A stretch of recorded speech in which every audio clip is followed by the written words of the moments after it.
Hey guys, it's Roderick. I'm here with the morning show, season 3, episode 7, Strict Scrutiny. Okay, we have a lot to unpack in this episode.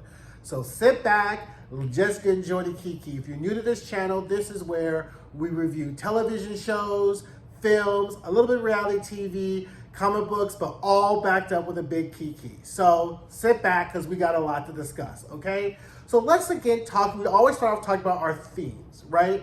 And the first thing I want to talk about is the title, right? So that's a very interesting title. So as many of you who've been watching my channel for a while know that I am a recovering attorney for 20 years, right?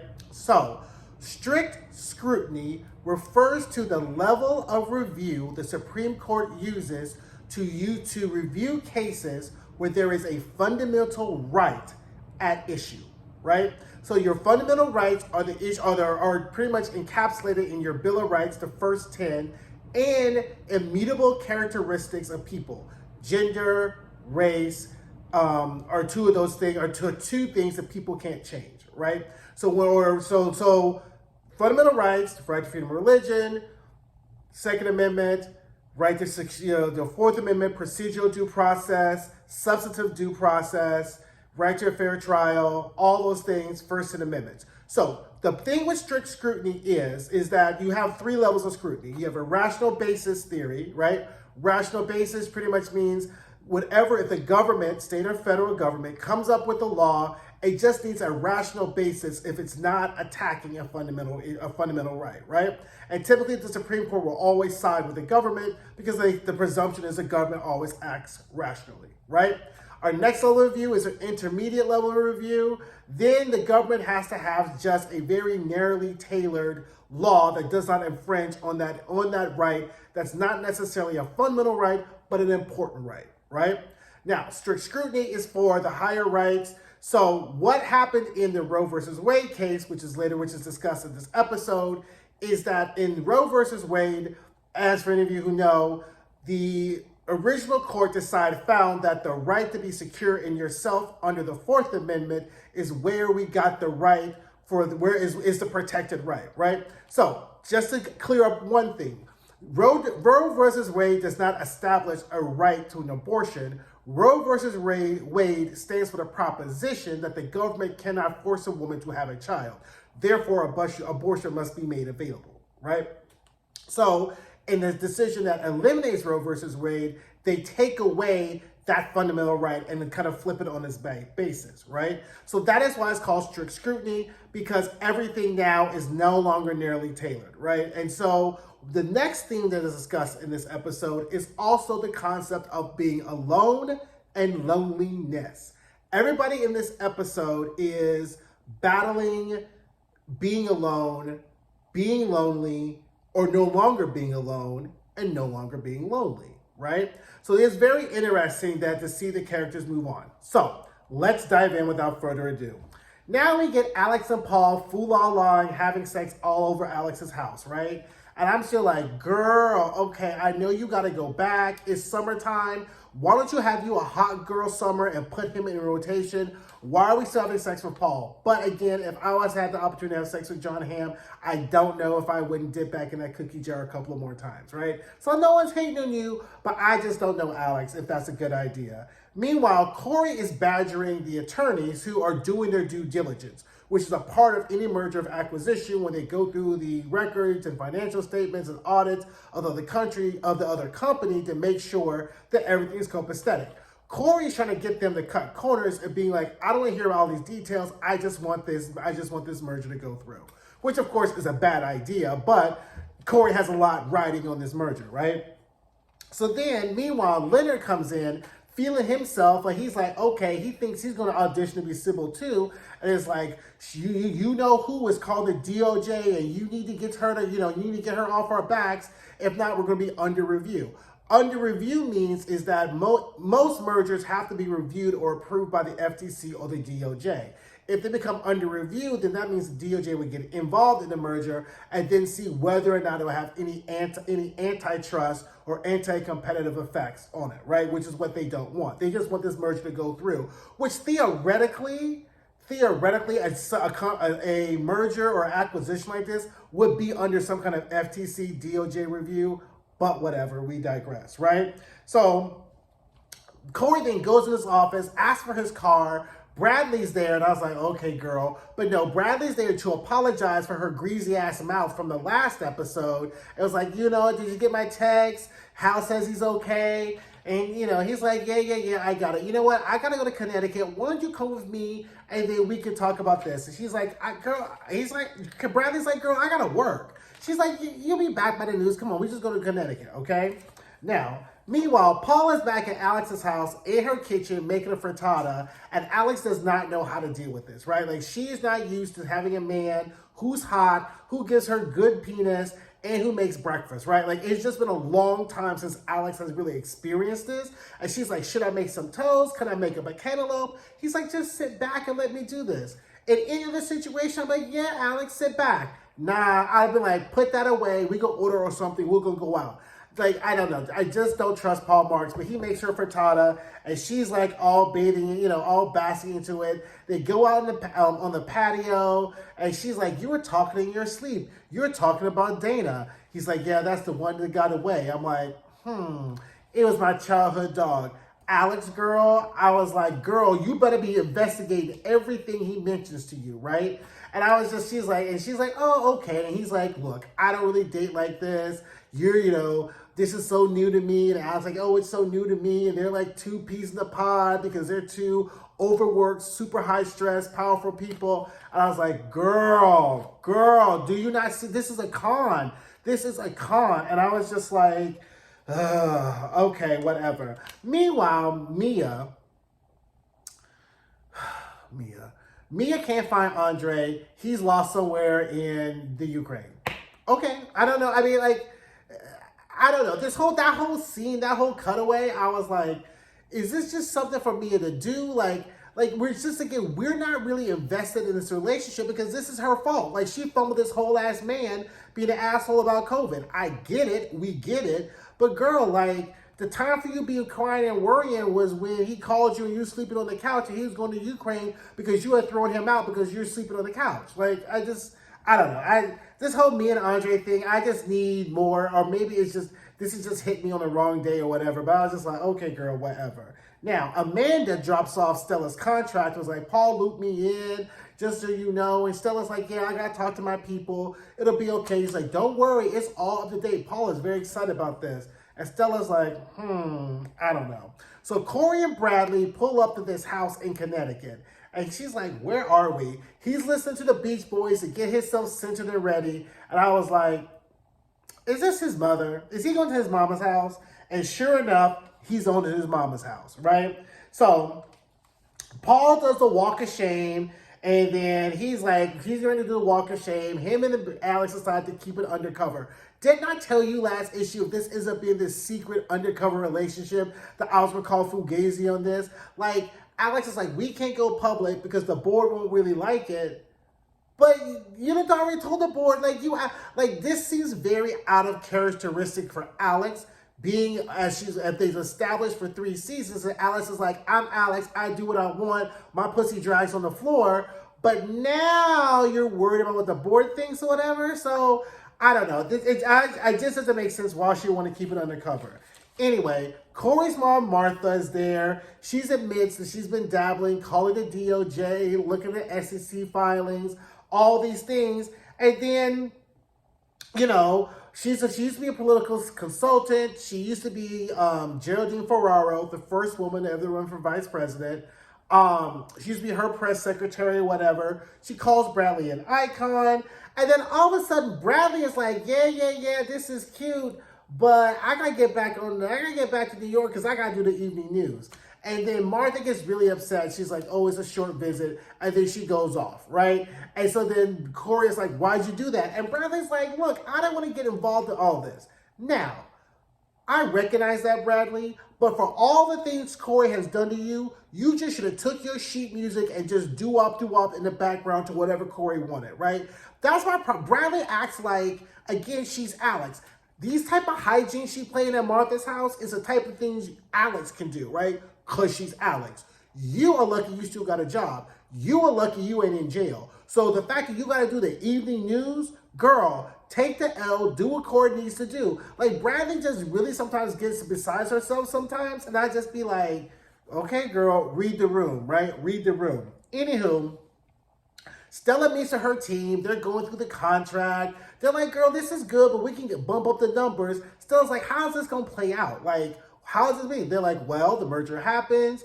They move Cory out. They push you in. And she's like, well, what happens if the merger doesn't happen? They're like, well, then if the merger doesn't happen, you're going to have to find you a new job because Cory's going to find out that they offered you the job. So if this merger doesn't happen, you're going to have to lose, you're going to have to leave UBA. But don't worry, girl, we'll find you some ways. So we'll find you someplace to land. But yeah, you can't stay at UBA if this merger don't happen, right? So anyway, Martha is not handling being alone by herself, right? Her friend died during COVID. Cory came over. They played dominoes in the rain, and she's just really older. You know, she just misses her son. And I kind of recognize that. Cory and I are probably like about the same age and thinking about like, when I talk to my mom, and you always, when your parents get older, they miss you. And Cory's like, I'm busy. I'm taking over the world. Like, we can do dominoes after this merger, but it's his mother, and I guess the father's gone, that's right. She said when he left us. So the father must still be alive. He just left the mother, right? I assume now left us wasn't a euphemism for him dying, right? So anyway, Alex and Chris are getting ready. Now, this is a very interesting scene. So Alex and Chris are getting ready for this UBA Fashion Institute scholarship party, okay? And as we saw for the first two seasons, we kind of saw Alex kind of first and battling with Bradley, and then in the next couple of seasons, her kind of taking, Bradley under her wing. So what I really think is very interesting, if this show does this well, is really show the dichotomy between white women in the workplace and black women in the workplace, right? Like, even though Bradley and Alex are kind of frenemies or enemies in the beginning, they kind of formed a friendship based upon their relationship when they were working together. The fact that Alex has not taken Chris under her wing and showed her the ropes, right? And the fact that Chris has not really tried to be mentored by Alex is very, I think, indicative of corporate America, right? Like, I think that Chris thinks that she has these Instagram followers and that's going to save her to save the day. And Alex clearly knows that, girl, they don't give a fuck about you and these Instagram followers. They will fire you and do whatever. But the fact is that they're cordial, but we don't really see that same type of synergy or kind of mentoring or championing that we saw between Bradley and Alex. And I think that the show should really flush that out because it happens in corporate America all the time, right? So I'm like, Chris, girl, I don't know. She's just a little bit too mouthy with Alex. Like, her and Alex don't have that relationship where she could just be telling, being slick in the mouth about the company and what she don't like. And I'm just like, I don't know. I mean, again, it's not that Alex isn't trustworthy. We know Alex is about Alex, and she's about towing that company line, okay? And Chris ain't on that Alex level yet, right? So remember, we're talking about levels. Chris is still in the mortal pool, right? She's no demigod. She's no god. She's down there in the mortal pool, right? But these Instagram followers ain't going to save you. So I was like, girl, just tread lightly with Alex. So back at Martha's home, they're having dinner, they're getting together, and then Martha decides she's going to get up in Bradley's business being like, what happened with you and Laura Peterson? Bradley's like, okay, well, Laura and I didn't work out during the COVID, my mother died, blah, blah, blah, but now we got back together. And we see this little pause. Again, like, the great thing with Billy Crudup, it's not about what we don't really see his face, except for the side of it, but we see his body stiffen. We see him, the surprise in his looks. So he didn't know that Bradley and Laura are back together again. So then the mother reveals that Cory has never brought a woman home in all the years that he's been, that he's been gone, which is Cory's alone, right? So back at the UVA party, Alex and Paula playing cat and mouse, whispering, doing whatever. And I'm like, girl, like, this is obvious to everybody, right? And Chris is on the red carpet when she arrives, and they're asking her about the, UBA equity and all that type of stuff. And she's like, oh, they're going to do the right thing. And girl, like, I don't know if this is the cross you want to die on. Like, I don't really like Yanko, but he may be right that this may not be a fight that you want to step into, especially with this merger and all these things. Because this Ancient Mima story only got, I mean, it had 4 legs 3 episodes ago, but that's not going to carry you and keep you safe. So I think Chris is moving very differently, and she needs more seasoning, and she needs that mentoring, like I said earlier, because I don't know, girl, like the stuff she does at the end of the episode, I was like, okay, girl. So anyway, Stella meets with Mia. She lets Mia in on a secret that she's going to take Cory's place and offer her the news division that she offers Mia, head of the news division, which is the position that Stella has.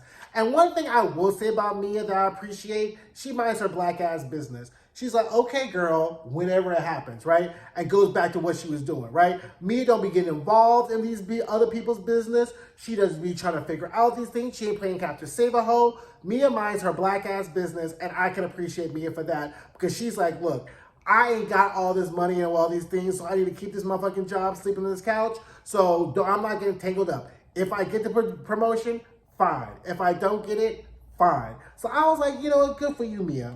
So back at the party, Paul is on the phone. He's angry. Alex is like, oh my God, what happened? Get this shit. Now, somebody has gotten a picture of Paul and Alex in Alex's apartment. Now, if you've seen Alex's apartment, it's really high up. There's a balcony. Who has a drone or a telescopic photo that's stalking Alex's apartment looking for who she's fucking? Ain't nobody cared who Alex was having sex with. This has Paul Marks and his fugaziness written all over it. I told you, Alex, you in danger. She's like, so then he's like, well, maybe we can go out. Maybe we can, maybe we can make public. She's like, oh no, the board. And so then he's all fixed. He's like, well, you're gonna have to fix it. And I was like, girl, I told you this was a disaster, right? I just smell shenanigans. Now, what I think will be a fantastic gimme gotcha is at the end of this whole season, Alex and Paul Marks get married, and then Paul Marks dies, and Alex owns UBA. That would be fantastic, right? If that's how it happens, if they end up getting married and then Paul Marks dies and then Alex ends up owning UBA because there was some Vegas, some type of shit or whatever with no prenup, and then he owns and then she ends up owning UBA, that would be fantastic. Otherwise, this whole situation is danger, Will Robinson, danger, danger, danger, danger. So, Stella's Stanford friend Kate shows up. Now, she done lost her job because Paul Marks done fired her suddenly, and she's crying to Stella, and Stella's like, girl, I don't know what you to do. Like, why you keep coming to me with all your problems and you expect me to be doing something? You know I work for him. You know I'm going to fuck up this whole shit. And Kate's like, well, who was with you in the emergency room? Who is there hoping that you don't die or whatever like that? How can you be so heartless? You're just like him. And she does the whole y'all deserve each other thing. And then Stella's like, the fact that he's doing this to you and wants to give you this promotion means that he can manipulate you, right? So then Kate gets mad and salty and then she leaves, whatever. And Stella's like thinking like, maybe my somewhere over the rainbow ain't really going to happen, right? So then I'm thinking to myself, did Kate really get fired? See, like this whole show, like you just can't trust what people say, right? So like, is this all a trap for Stella? Did Paul Marks really fire her, or is Kate really on in the gimme gotcha with Paul Marks, right? Who knows? Okay. Back at Martha's house, they having dinner. Martha's saying how Cory had fire. They're reminiscing about his childhood stories, and Bradley she still want to get back to work or get the fuck up out of Martha's house. So then she's like, Cory, do you have something to say to your mom about the whole DOJ thing? So then they mention the whole, so then Bradley again is like, bitch, why the fuck you keep blowing up this spot? I just need to have dinner with her. I want to finesse her my own way. Get with the sheet music. The music goes bop, bop, bop, bop, bop, bop, bop, bop, bop. And Bradley's like, bop, bop, bop, bop, bop, bop, bop, bop. She's totally off key with the plan, right? And so she keeps fucking up the plan. So then what happens? Martha has her hissy fit. She goes in the kitchen. And then we get this really great insight about women and women being alone and the way which society treats women when they get older, right? So much of the show has been about the power dynamic and women in corporate America while they're there or as they're trying to enter. But we don't really see what happens after they're outside that bubble. And Martha lets us in and says they just want them to be quiet. They just want them to shut up. So again, this is another character who's not only dealing with being alone, she's lonely, right? No one comes to her and asks her advice. She used to be a political consultant. She used to be a power move. And she just really wants something to do. And that's why she got involved in this whole merger with Cory anyway, right? But this whole thing is just a disaster anyway. And I was just like, okay, fine.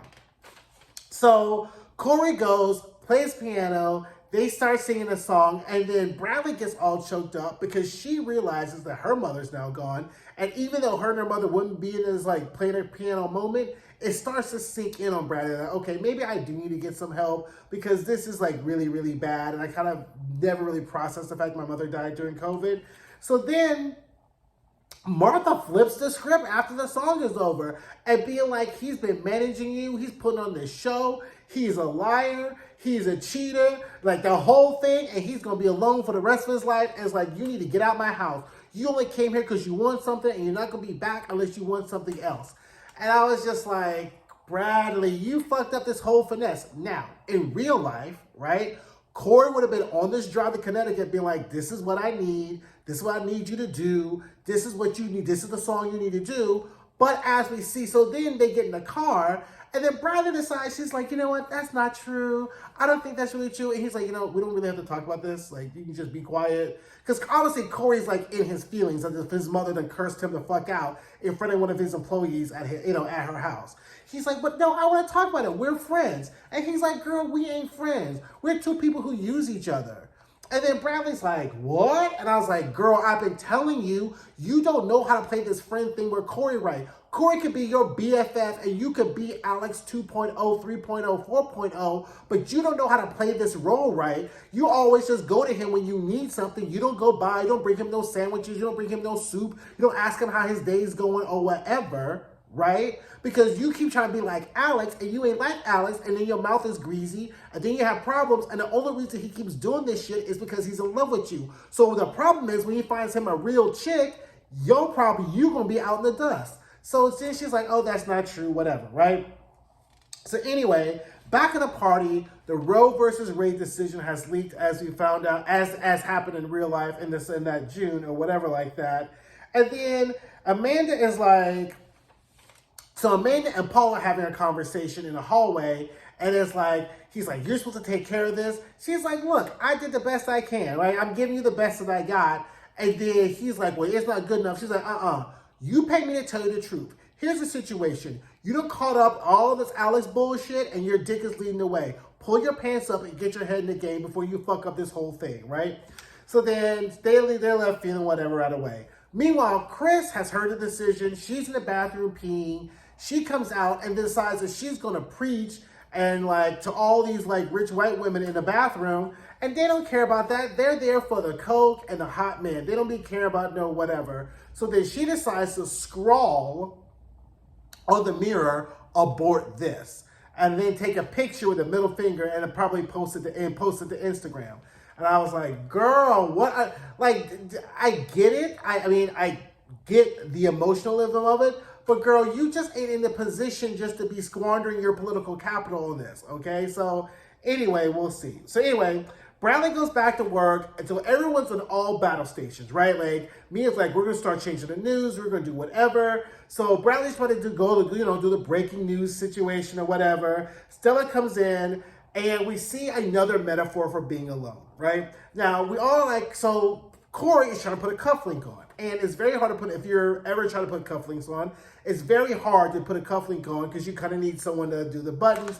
And it's Cory struggling to be alone. And one of the biggest, if you've ever been alone, putting a cufflink on, zipping up your dress, putting up, fastening your bracelet. These are all things that people who have husbands and boyfriends take for granted because there's always someone to do that for them. And if you're by yourself, you have to do all that by yourself, right? So Cory's doing it, Stella's in there, and she's like, oh, let me do it. And he's like, no, no, no. So we realize that Cory's just like his mother. Like a person tries to be there for you, and then you kind of push them away because you're so used to being alone by yourself. So finally, Stella fixes the cufflink and then says, girl, Paul Marks is offering me your job and he's trying to push you out. Cory's like, Like I mean, it was a very quick. It wasn't the full dramatic expression like I did, but you could tell his eyes was like, okay. And he's like, what did you do? Nothing. The contract's in my office. Then you need to sign it. What? What are you going to do? And it's like, it very much gave me the Devil Wears Prada tease, right? When like she's running all the way around to try to find Miranda to let her know they're about to move her out the thing. And Miranda's like, girl, I've already known how this is going to be. Like this kind of definitely gives me Devil Wears Prada. That whole plot point where Stella's really worried about Cory, and Cory probably already knows, or figured out this was something that was going to happen, and he's already playing for this. But I get the sense that he's going to take care of Stella either way. Or he may fire Stella, right? That'll be a good gimme gotcha at the end, is after this whole thing goes. But they can't really fight, so we don't know how that's going to work. But he's like, stay close to him. If you went behind my back, that means that he thinks that he can manipulate you. Let him think that. And I don't worry about the other details. So Stella leaves, and Cory is shooketh, right? He is obviously shooketh, and he's angry. His mom that cussed him out. Bradley's still on her bullshit. Now this shit with Paul Marks.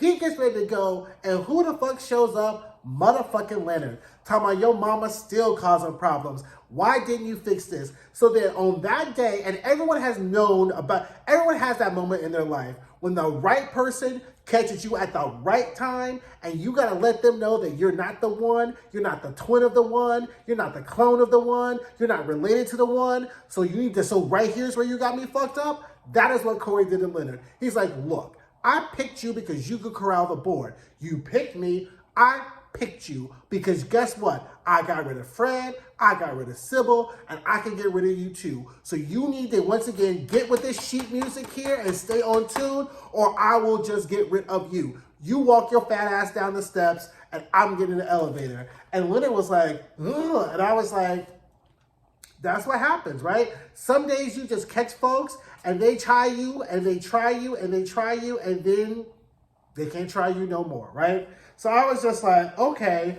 So then Alice comes in. She's in her dress. She's in work mode. Boop, boop, boop, boop, boop. Cory's there. Now let's talk about how Cory is a whole ass clown, right? I said this on Twitter. If Cory thinks, so Cory stands for that mediocre white man that Forrest Gumps his way to the top and still can keep his job even though he's mediocre. Because in what reality, multiverse, or comaverse, does Chip think that he has a chance with Alex?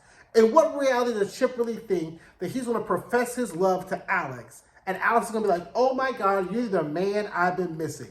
No world, no multiverse, no comaverse does Chip have any chance with Alex at all. Only in his delusional ass mind. And he's a whole ass clown. Every time I see him on screen, I just see a big nose and like a red and like some white powder, because you're a whole ass clown thinking that you are somewhere, anywhere in Alex's territory or stratosphere or whatsoever. And Alex is so oblivious to the fact, but now we don't even see what, like, did the girlfriend break up or whatever like that? The girlfriend probably got rid of him when she told him, like, you know, I know you're in love with Alex or whatever. So anyway, he's like, oh yes, I know what you're thinking. It's the whole like work spouse kind of thing. He's like, okay, fine.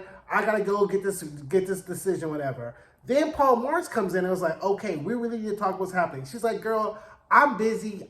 The news is happening. I got news to make. So you can put this on hold. You take care of it. So then he's like, well, I got to fly to Texas and then whatever. So then they start kissing. So then Mia calls Cory, like, ooh, does Alex want to do the news in Washington, D.C.? I could get her on the plane.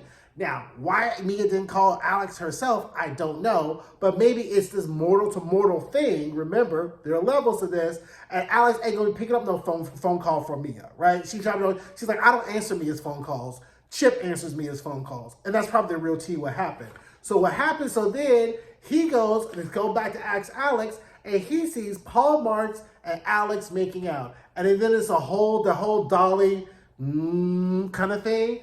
And I was like, now, are you going to tell me that Chip is going to end up fucking up this whole merger because his delusional ass thinks that he has a chance with Alex? Is that what you're trying to make me believe? Now, that is really possible. If it is Chip that fucks up this whole merger because his dumb ass is butthurt because Paul Marks, a handsome, tall, big-dicked billionaire that is having sex with Alex, He's none of those things. Like he may have a big dick, but he's not tall. He's not. Again, two things are not the same. Like the whole, dude. So anyway, that's how the episode ends. That was a lot. So let me know what you guys think. Don't forget to like. Don't forget to comment. Don't forget to subscribe. I'm trying to get my subscribership up. And share this video with your friends who watch the show too. And I will see you guys soon. Bye.